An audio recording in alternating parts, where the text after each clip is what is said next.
Hello friends, welcome to this video. Today we're going to talk about drawing dragon foot, humanoids. Just kidding, that was very contrived, but I just think it's funny. Like my Pinterest board for like human art tips and human references is like called dragon food or something like that. I think I'm funny. But no, we love dragons here, but we also love fantasy, right? So, I confess I'm really addicted to Baldur's Gate 3 right now. And, doing art is about doing art of things that you like. And so here we go. We're doing art of Baldur's Gate 3. But I swear it's useful. I'm definitely going to go over some portrait tips that I learned while I was doing this. A disclaimer, I'm not good at likeness yet. These are actually the first portraits I've ever done that I try to make them look actually like the reference, like make them look like the same person as the reference, if that makes sense. And so I'm not super good at it yet, but I actually learned a lot about drawing for likeness while doing this anyway.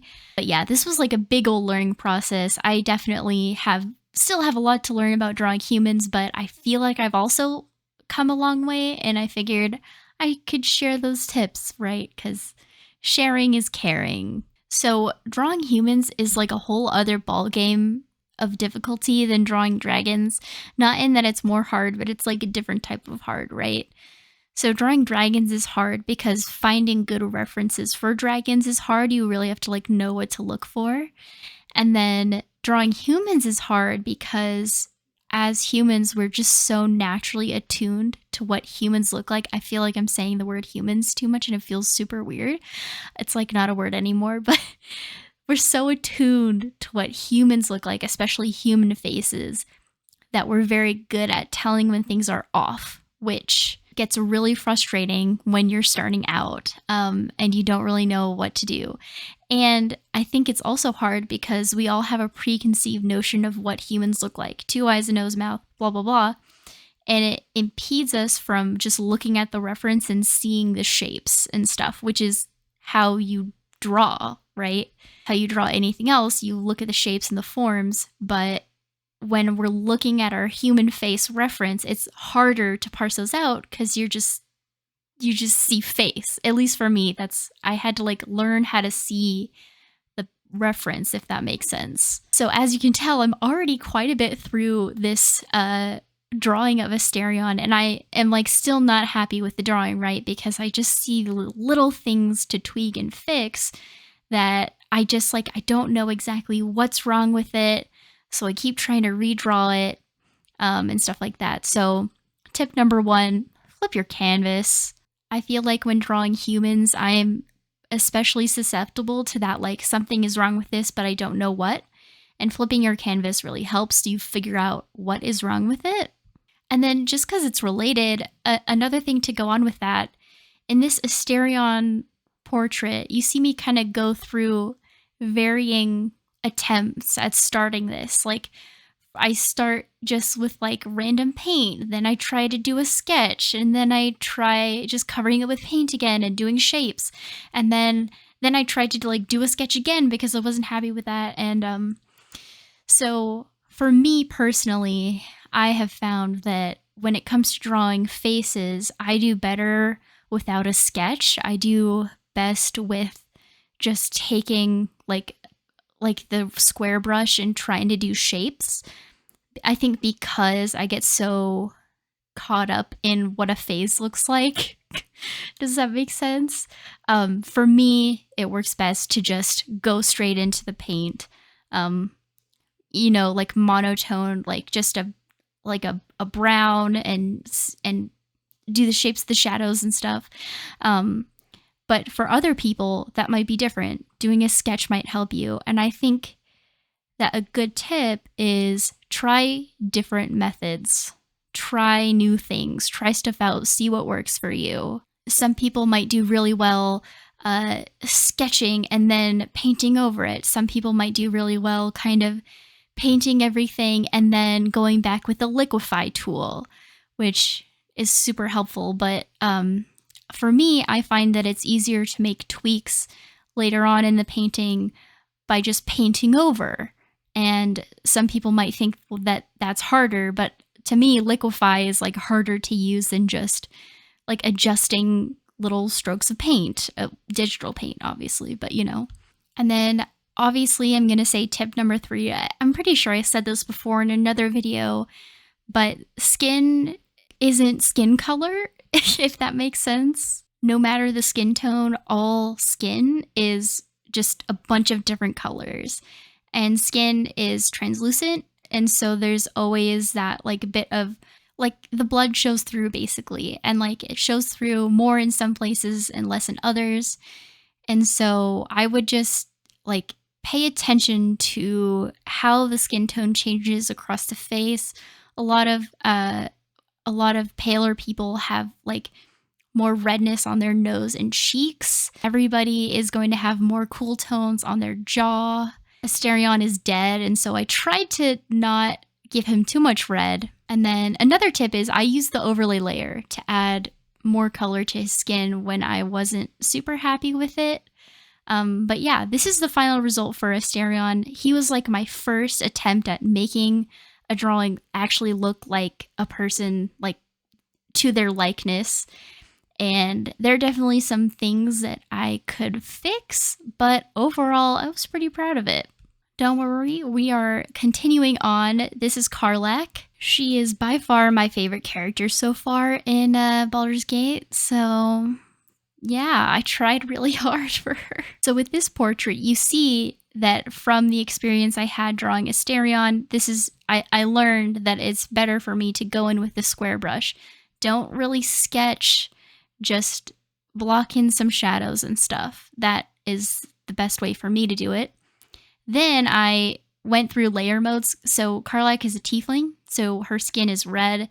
And so I use layer modes to kind of make her red, but kind of preserve the light and shadow that I had going already.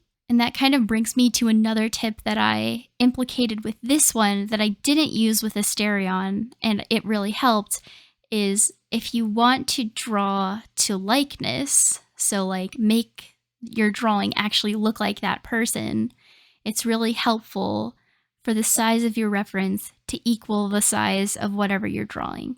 For me, I use an iPad. I think it's the iPad Air with one of the generations, you know, and I use Procreate. And so I always have like the photo and Procreate up at the same time, like a split screen type thing. And resizing the photo along with my canvas really helped me see the proportion of the face. Like I said, it's hard for me to really see the face as just shapes, even though that's what you're supposed to do. And having them the same size so you can kind of like check proportion, it helps a lot. I'm hoping one day that I might, the more I practice, maybe the less I'll have to rely on that. But I'm currently working on another portrait, actually, of Aloy from Horizon. If you know her, she's great. Anyway, I applied that trick with her, and I tried to be really careful about kind of having them be the same size, really double checking those proportions, and it's helping. I think with every portrait that I've tried to do likeness with, I've gotten better. And maybe you'll see that with if I ever post Aloy. So another tip to point out that actually at this point in the video, this is going wrong for me. Basically, I started smoothing out my shapes. So like the way I start portraits, and I recommend you start portraits, and I've heard it recommended that you should start portraits this way, is like with really blocky like bits of color. I'm like wildly gesturing and hitting the mic. I'm so sorry. But anyway, blocky bits of color so you can kind of clearly delineate forms, right? I started blending way too early. I started blending way before I was happy with like the shape of everything and the likeness. I hit the mic again, sorry. I'm very passionate. I definitely didn't hit the likeness perfectly for Karlach either. Honestly, I think Asterion might have been better with likeness. But anyway, sorry, I'm tangent. I'm rambling again.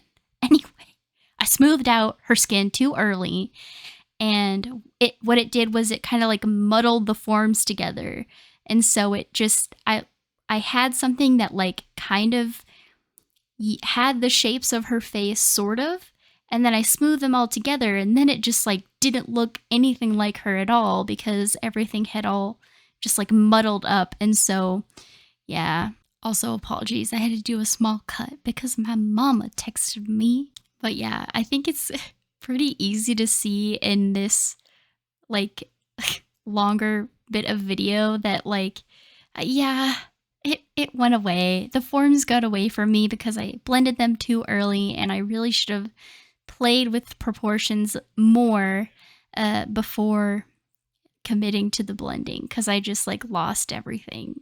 But that brings me to another tip, and that is this stuff is really hard. Drawing humans is so hard, and so like don't be afraid to redraw bits of your portrait. I remember, especially early on when I first started drawing, this was like a huge issue for me, is I would do a drawing and I would see something is wrong with it, but it had taken me so long to do that in the first place that I didn't want to go back and redo it. But here's your sign. It's better if you go back and redo it. The more you do it, the faster you'll be at correcting your mistakes. But if it's frustrating for you, actually take a break. This is advice that I don't follow, and I need to. But it's totally a thing that if you come to a place where you're like, you're looking at your drawing, stuff is wrong with it, you don't know what, flipping the canvas isn't really helping, and you're just kind of like at your wit's end, just put it down and look at it tomorrow. Trust me, your eye, like, I don't know, somehow magically, like once you have some rest period, like a break time, you come back and you're like, oh, this is how I can fix it. The nose is too wide or short or whatever. In this case, it is. But yeah, that's really hard advice to follow, but like try to remind yourself that it's really good to do. The other thing is like art is supposed to be fun, right? Art for most of us is our hobby. And when it gets frustrating like that, I don't know if this happens to you guys, but for me, if I get too frustrated, then I'll like burn myself out of art, and then I don't have my creative outlet for a few days, and then I become depressed. So that's not good for anybody. I don't know. I just like see a slogan on a t-shirt right now, and it's like, don't get depressed, just take a break. I don't know. I should make that my motto for somehow. Because this happens to be all the time. I fixate and I can't stop doing what I'm doing even though I'm tired. Sorry, I'm gesticulating again. Anyway, I'm rambling. On to the next tip. This one's super easy. Squint your eyes. This also really helps with like having a hard time seeing a face as just the shapes, you know? That's an easy one. Everyone can squint their eyes, right? Comment if you can, because that would be interesting to me. And then I just have to emphasize again, like, this stuff is super hard. It takes practice. I know it can be discouraging, but the fact that you feel like something is off with your artwork or your likeness or, you know, the shadows on your portrait, all that stuff.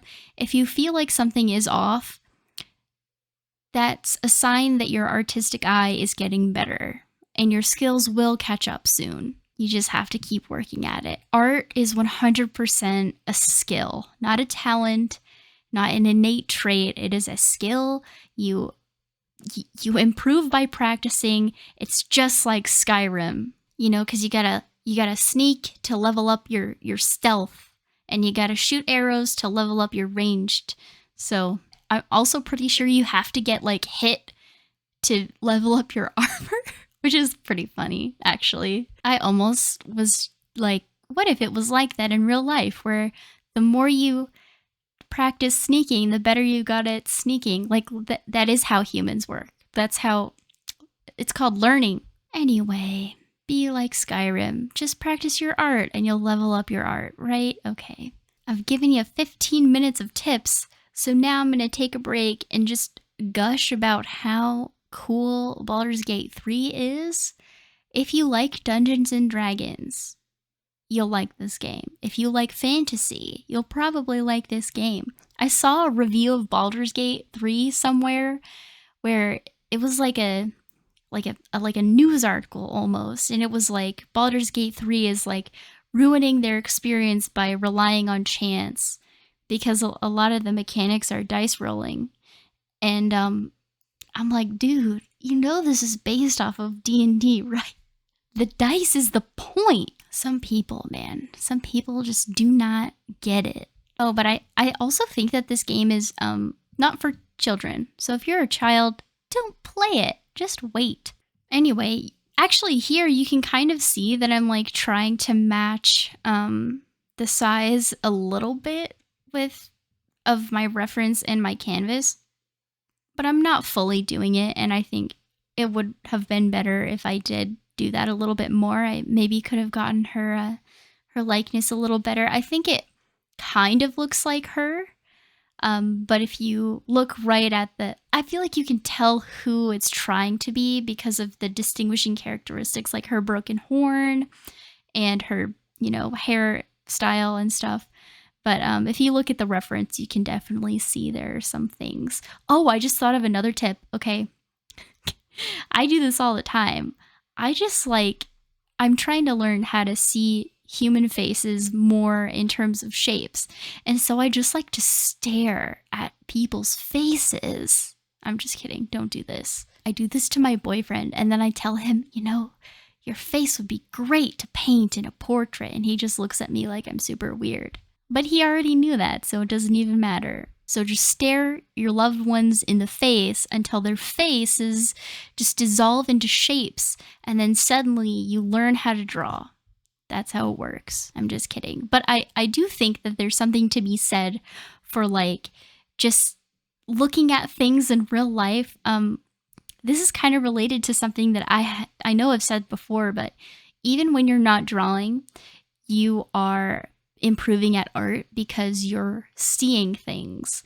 And especially if you consciously, like, there are plants in front of me. If I look at these plants and I'm like, oh, what's the shape of that highlight on the leaf? If I'm looking at stuff and thinking about how I would paint it, that's helping you. That is practicing art. It's helpful, and it's how I know this has definitely happened for me. I've improved at art without doing art. Like when I've been burnt out for several months, I come back and I'm better because I still think about painting, think about art.